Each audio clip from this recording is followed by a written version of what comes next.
This isn't a confession. You can't prove a damn thing, so don't even try. I'll deny it to my grave. I'm on my third drink for the evening anyways. Can't trust the word of a drunken man. That's when I start feeling anything these days. The third drink. Sometimes it takes 4, but usually 3 will do. It's the same cycle every night for weeks now. I drink, then I start to feel, then the fear comes over me, then I drink some more until I pass out. Wake up, slog through the day, keep my head down, keep my chin up, don't draw anyone's attention, go home, repeat. One night a few weeks back, there was a man at my door. I answered it, wondering what in the devil he was doing there at that time of night. I live at the end of my street, and there's no one around for quite a ways, and even the evangelicals that comb the neighborhood rarely make it all the way out to my house. "Help me!" he gasped. His blood flecked lips quivering in the rain. His forearm was badly broken, bits of bone sticking out through the skin. He was pale and drenched, the rain and blood dripping steadily from his haggard frame, pulling on my porch beneath him. "There's been an accident. I need help." He winced. "Can you help me?" I nodded, dumbly, shocked at his state. Then ran inside looking for my cell phone. But by the time I got back to the door with it, he was gone. The only sign of him, a trail of splattered blood leading down my front steps and out into the front yard. I stood there, shocked for a moment. And then I put the phone away, slammed the door, and locked it. I don't know why. I was just scared, frightened by the whole affair. And some part of me, some damn selfish part of me, kept saying it's okay, it's someone else's problem. He's gone, forget it. So I poured myself a drink to ease my nerves. And then another. A few drinks later, I had forgotten all about him, and a few drinks after that, I'd drunken myself to sleep.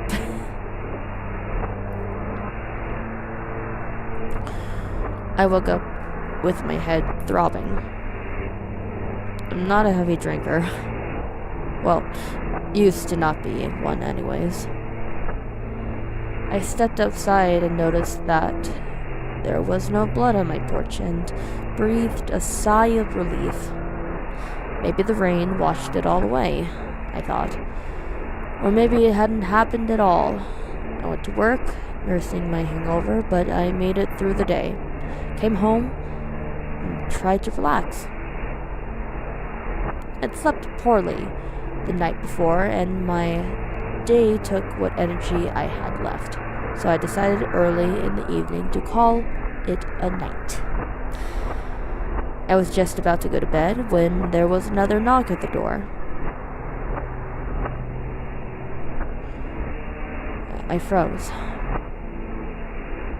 Looking over it, my heart raced. I tried to laugh off my rising fear. It was just someone at the door. Nothing to be afraid of. My hand reached for the knob.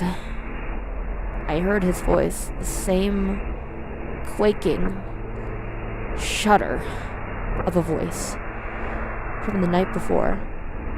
"Help! I need help!" I stood stone still as he pounded on the door. God, it hurts. He shouted. Please! Why won't you help me?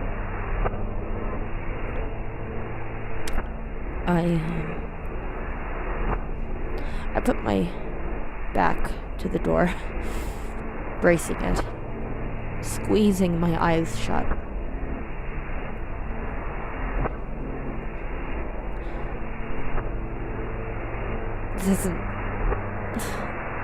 This isn't real, I thought. It can't be, and after a few seconds, the knocking stopped, and it was quiet. I flung open the door, but there was no one there, no trace of blood or sign of his presence. Unsettled, I shut the door, locked it, and reached for a bottle. And so it went for 4 more days. Each night the same. The knocking, the horrible man at my door, the cries for help. And each night I secured the door and waited until it stopped. Then drank myself into oblivion. By the 7th night, I'd had enough. I made a stiff drink as soon as I got home, and then another after that. I had thought of nothing but the events of the previous week that day. So naturally, I was anticipating the knocking when it came again that night, confirming my paranoid fears.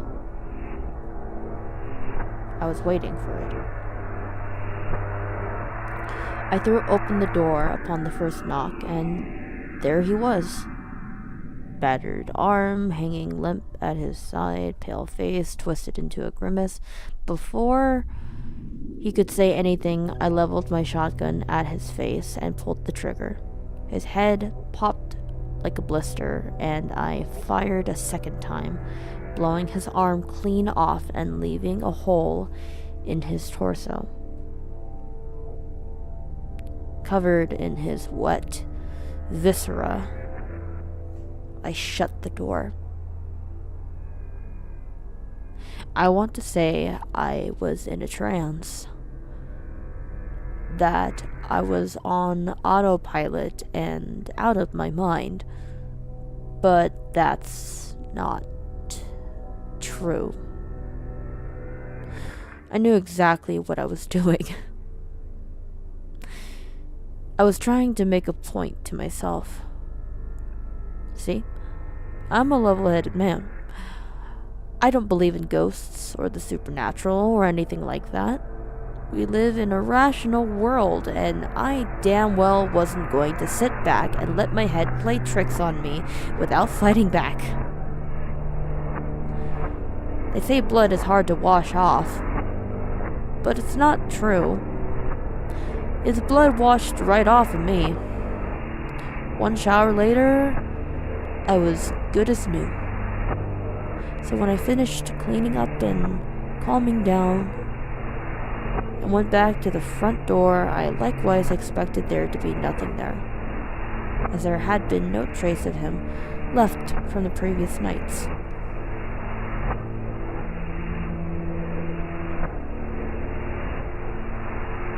I couldn't believe it when I opened the door and his remains slumped inside like a sack full of meat. I reached down and poked the corpse. It was solid. The porch was covered in blood and gore. Once more, I panicked, and this time, I did go into a sort of a trance.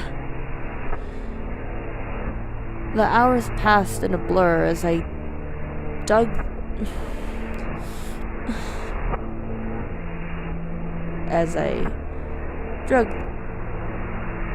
dragged the body around to the back of the house, dug out a shallow grave,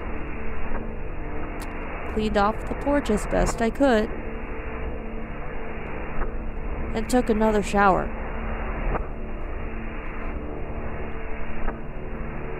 And then I made another drink. Tomorrow the knocking would come again. I was sure. I hadn't just killed a man and buried him in my backyard. When I got home the next evening, I sat and waited anxiously. Any moment, the knock would come. The man would again be at my door, waiting for me, asking for help.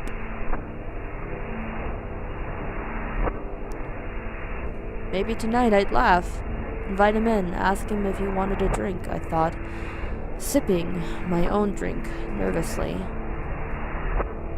The minutes stretched out, and it felt like I'd waited an eternity when it finally came. The knocking. I breathed a sigh of relief as I rushed to the door, but it wasn't the man from the previous night. It was the police. A car had got off the road the night before. They wanted to know if I'd seen anyone. Maybe it was my drunken state that allowed me to lie so convincingly, but telling them I knew nothing of it, they bid me a good evening and left. My pulse pounded in my head. This couldn't be happening, I thought. It wasn't real. The thoughts piled on, one by one, and all I could do to quell them was keep drinking until I lost consciousness. I called in sick the next day. I checked my backyard, and sure enough, the grave I dug was still there, still fresh. I dug him up, burned the body until it was ash.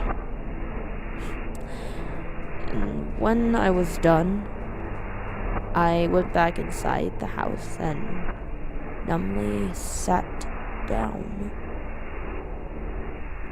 And since then, I can't feel anything. Not until I drink. Usually 3, sometimes 4, and it's only then that I start to feel it. The fear. See, I'm not afraid of ghosts. I don't believe in them. I've never believed in them.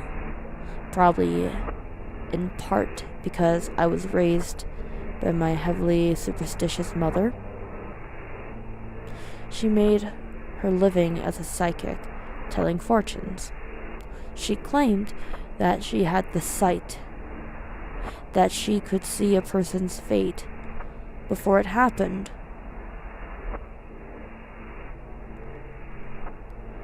And she had a steady stream of gullible clients that kept a roof over our heads and food on our table. So I didn't make a big deal out of it. But like any kid, I rebelled against her and her beliefs. And when I left home, I found plenty of support for that rebellion. Psychics aren't real, right? No one can see the future, right? Because now I'm afraid my mother wasn't faking it, that she really could see the fate of all those people who came to her, and I'm afraid. I'm so terribly damn afraid that now I can see it too.